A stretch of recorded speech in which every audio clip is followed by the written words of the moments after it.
Hello my friends, welcome to my YouTube channel Hari global studies. आप सभी का हमारे YouTube channel Hari global studies में ही स्वागत। आज हम लोग टोटल दो टॉपिक को हम लोग यहाँ पर कंप्लीट करेंगे, क्योंकि जैन धर्म आपका बहुत बड़ा टॉपिक नहीं है। और साथ ही हम लोग मौर्य वंश भी स्टार्ट करेंगे। ठीक है, तो दो टॉपिक को हम लोग यहाँ पर लेकर चलेंगे, क्योंकि मैं आपको फिर से बता दूँ कि मैं आपको एकदम लिमिटेड ही चीज़ें पढ़ाऊँगा, और लिमिटेड ऐसी रहेंगी जो आपको एकदम एग्ज़ाम ओरिएंटेड रहेगी। और बाकी मैं आप सभी के लिए प्रीवियस ईयर जो क्वेश्चन है, यानी प्रीवियस ईयर पेपर है, एकदम एग्ज़ाम ओरिएंटेड, मतलब जो एग्ज़ाम में एकदम ओरिजिनल हुए हैं सेम आंसर की के साथ आपको यहाँ पर प्रोवाइड कराई जाएंगी। तो और साथ ही साथ जो आप टॉपिक पढ़ रहे हो, अगर देखिए जैसे मैं आपको लिमिटेड चीज़ें पढ़ा रहा हूँ ताकि जितने से आपका पेपर में एग्ज़ाम ओरिएंटेड से फंस जाए। बाकी डेप्थ के लिए मैं आपको हर एक टॉपिक के क्वेश्चन आंसर भी आपके लिए प्रॉपर कराऊंगा।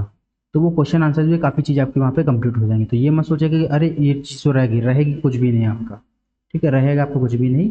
जितना आपको एक सिलेबस दे रखा है उस सिलेबस के अकॉर्डिंग ही मैं चल रहा हूँ। सीक्वेंस से आप मिला भी सकते हो उन चीज़ों को, एकदम सीक्वेंस से आपको यहीं चैनल पे वो चीज़ें आपको मिलेंगी। चलिए बिना किसी देरी के आज के टॉपिक को हम लोग स्टार्ट करते हैं। तो आज का हमारा टॉपिक है जैनिज्म, महावीर। ठीक है, यानी जैन धर्म। तो जैन धर्म के प्रवर्तक कौन है? महावीर। ठीक, अब जैन धर्म महावीर के बारे में पढ़ेंगे, जीवन एवं इनकी शिक्षाएं पढ़ेंगे कि जन्म इनका कहाँ हुआ, ठीक, गृह त्याग इन्होंने कब किया, कैवल्य ज्ञान कब मिला, उपदेश काल। चलिए देख लेते हैं। जन्म इनका 599 ईसा पूर्व, ठीक, कुंड ग्राम यानी वैशाली के पास हुआ। गृह त्याग इन्होंने 30 वर्ष की आयु में किए थे। कैवल्य ज्ञान इनको 42 वर्ष की आयु में खज्जुपालिका नदी के तट पर मिला था। उपदेश काल लगभग 30 वर्ष, और निर्वाण यानी मोक्ष 527 ईसा पूर्व पावापुरी में। ये 24वें तीर्थंकर थे। मुख्य ग्रंथ इनका आगम था। अहिंसा के प्रवर्तक थे। अनेकांतवाद के प्रतिपादक थे, और अपरिग्रह का संदेश था। अपरिग्रह का इनका उन्होंने संदेश दिया था। अब जैन धर्म यानी महावीर क्या है?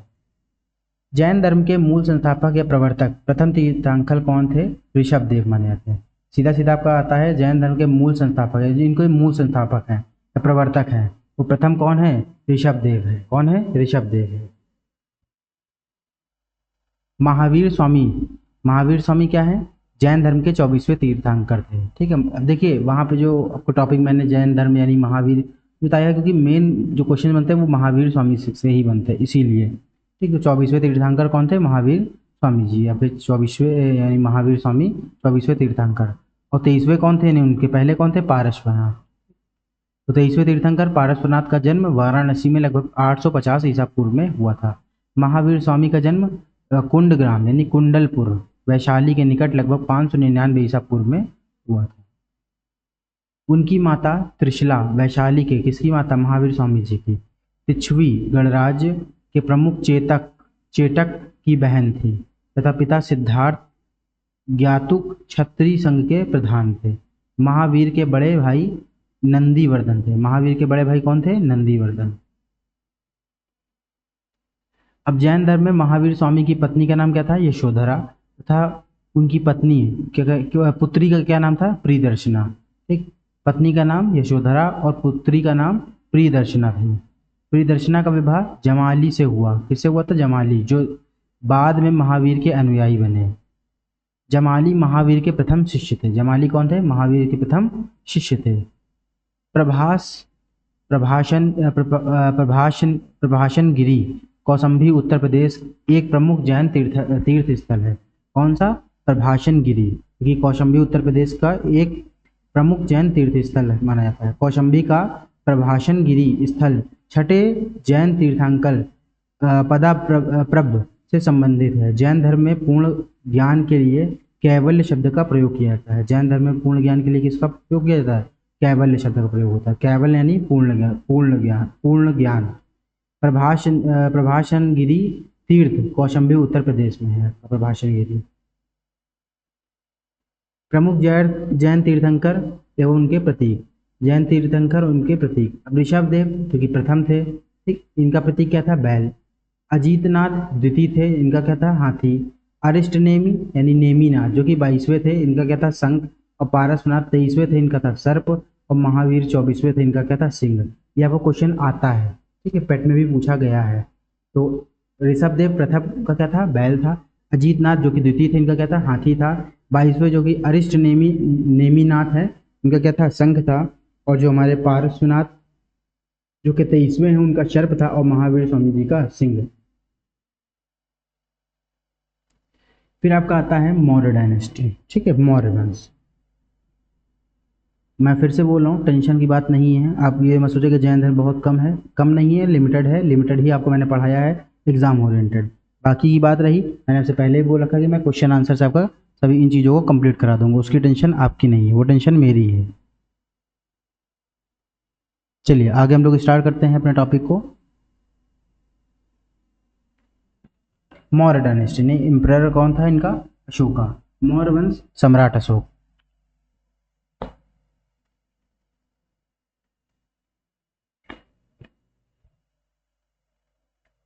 अब लगभग 269 यानी 269 ईसा पूर्व में अशोक का राज्याभिषेक हुआ था। अशोक का राज्याभिषेक कब हुआ था, 269 ईसा पूर्व में। अशोक के अभिलेखों में उन्हें देवानाम प्रिय तथा देवाना प्रियदर्शी कहा गया। पुराणों में उन्हें अशोक वर्धन कहा गया था। ठीक, अशोक के अभिलेखों में सर्वत्र उन्हें क्या बोला गया, देवनाम प्रिय। ठीक, क्या बोला था, देवानाम प्रिय तथा नाम प्रिय प्रियदर्शनी भी कहा गया। और पुराणों में उन्हें अशोक वर्धन कहा गया।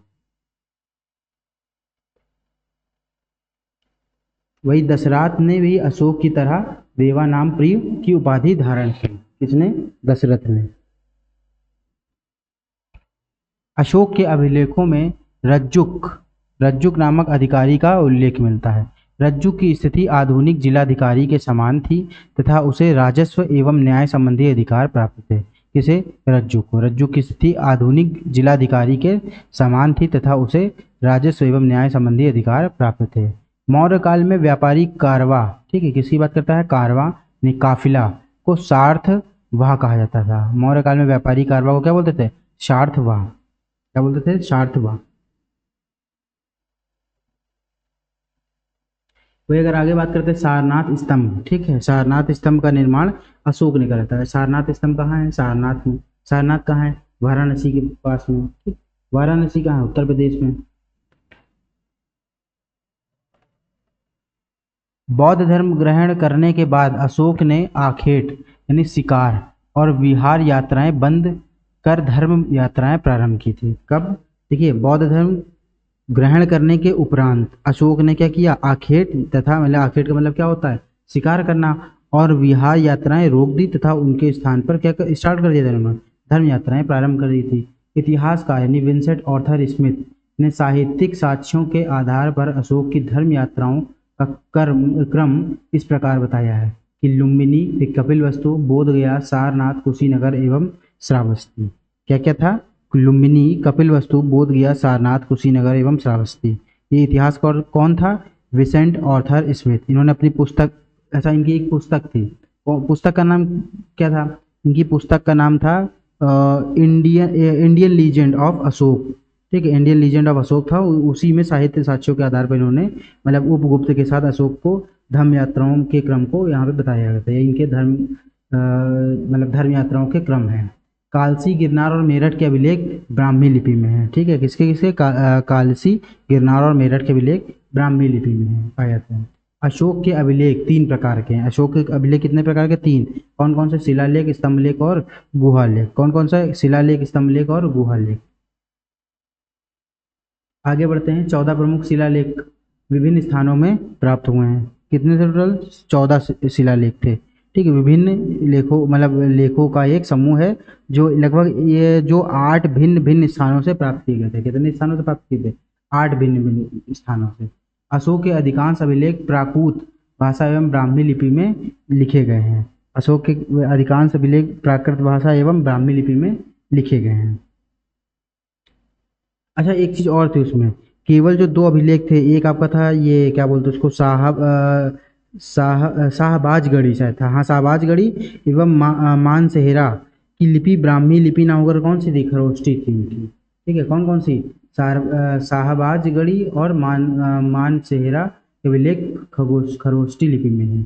और तक्षशिला से अरामिक जिसको लिपि अरामिक लिपि का अभिलेख प्राप्त हुआ था। इसका अरामिक लिपि का अभिलेख प्राप्त हुआ था। और शाहबाजगढ़ी से यूनानी एवं अरामाइक भाषा का द्विभाषिक अभिलेख मिला था। और लघुमान में अरामाइक लिपि का अभिलेख प्राप्त हुआ। और जेम्स प्रिंसेप को अशोक के अभिलेख पढ़ने का श्रेय दिया जाता है। अशोक के अभिलेख पढ़ने का श्रेय किसे दिया था? जेम्स प्रिंसेप को। प्राचीन भारत में खरोष्ठी लिपि दाएं से बाएं लिखी जाती है, दाएं से बाएं से उर्दू लिखते हो। राज्याभिषेक के 20वें वर्ष अशोक ने लुम्बिनी की यात्रा की थी। अशोक ने अपने राज्याभिषेक के कौन से 20वें वर्ष यानी लुम्बिनी की यात्रा की थी। ठीक, अब हम लोग आगे देखेंगे अशोक के शिलालेख। अशोक के शिलालेख, तो प्रथम शिलालेख पशु बलि की निंदा, ठीक, यानी पशु बलि की निंदा नहीं। द्वितीय शिलालेख में मनुष्य एवं पशुओं की चिकित्सा करना। तृतीय शिलालेख में अधिकारियों का 5वें वर्ष का दौरा। ठीक, पांचवा शिलालेख में धर्म महामात्रों की नियुक्ति। छठा शिलालेख में आत्मनियंत्रण की शिक्षा। 11वां शिलालेख में धर्म की व्याख्या। 13वां शिलालेख में कलिंग युद्ध का वर्णन किया था। तो कौन कौन से? प्रथम में पशु बलि की निंदा, द्वितीय शिलालेख में मनुष्य एवं पशुओं की चिकित्सा, तृतीय शिलालेख में अधिकारियों का 5वें वर्ष का दौरा, और फिर चतुर्थ छोड़ के पांचवा शिलालेख में धर्म महामात्रों की नियुक्ति, छठा शिलालेख में आत्मनियंत्रण की शिक्षा, फिर 11वें में आते धर्म की व्याख्या, 13वें में कलिंग युद्ध का वर्णन। ये टोटल इतने इंपॉर्टेंट है, इसीलिए इतने ही आपके सामने पेश किए। आगे आता है प्रांत एवं राजधानी। तो उत्तरापथ की राजधानी तक्षशिला थी।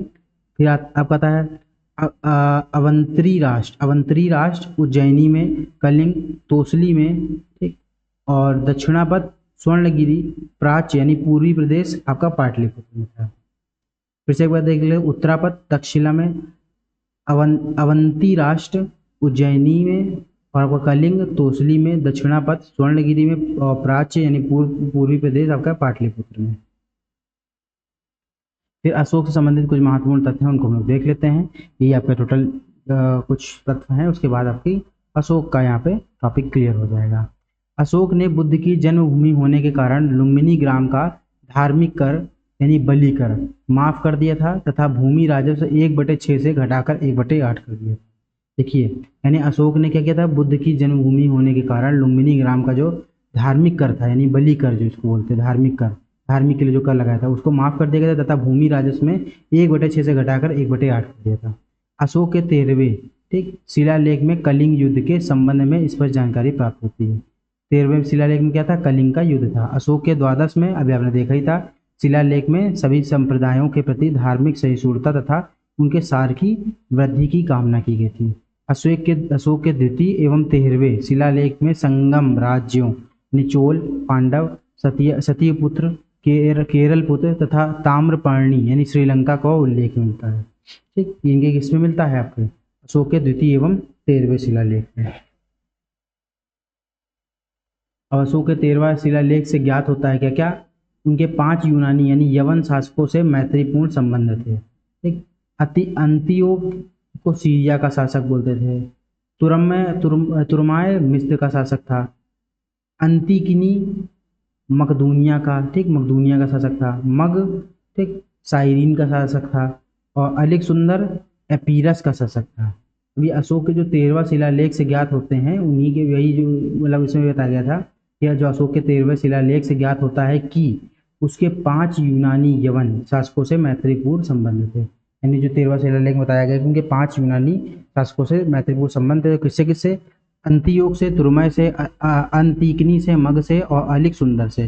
ठीक है, जिसको अलेक्जेंडर पढ़ते हैं, अलेक्सुंदर नहीं, अलेक्जेंडर ऑफ एपाइरस। इसको मैगस पढ़ते हैं, एंटीगोनस, गोनेटस और पेटोलमी, जिसको हम लोग बोलते हैं पेटोलमी दीति। ठीक है, तुरमाय हिंदी में बोलते हैं। अतियोग यानी एंटियोस थीरोस। ठीक, ये हिंदी में नाम है और इंग्लिश में आप देख सकते हैं इनको।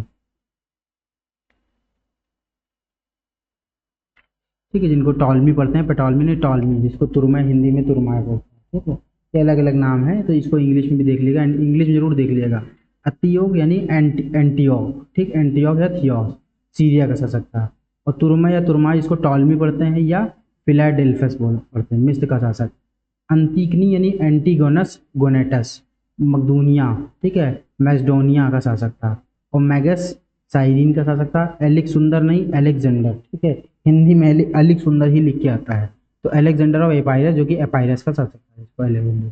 ये आपका टोटल अशोक का राज्य था, यानी मौर्य वंश की शुरुआत। सभी का हमारे चैनल से जुड़ने के लिए बहुत बहुत धन्यवाद। अगर आपको वीडियो पसंद आ रही हो तो चैनल को लाइक करें, वीडियोस को लाइक करें, सब्सक्राइब करें और बेल आइकन ज़रूर दबाएं और चैनल को ज़्यादा से ज़्यादा शेयर करें। और जिन्होंने भी चैनल को भी सर्च करके मतलब नहीं ढूंढ पा रहे हैं, तो सीधा सीधा सर्च आइकन में @हरी ग्लोबल स्टडीज़ डाल दें, आपको हमारा चैनल वहाँ पे मिल जाएगा। आप सभी का हमारे से जुड़ने के लिए बहुत बहुत धन्यवाद।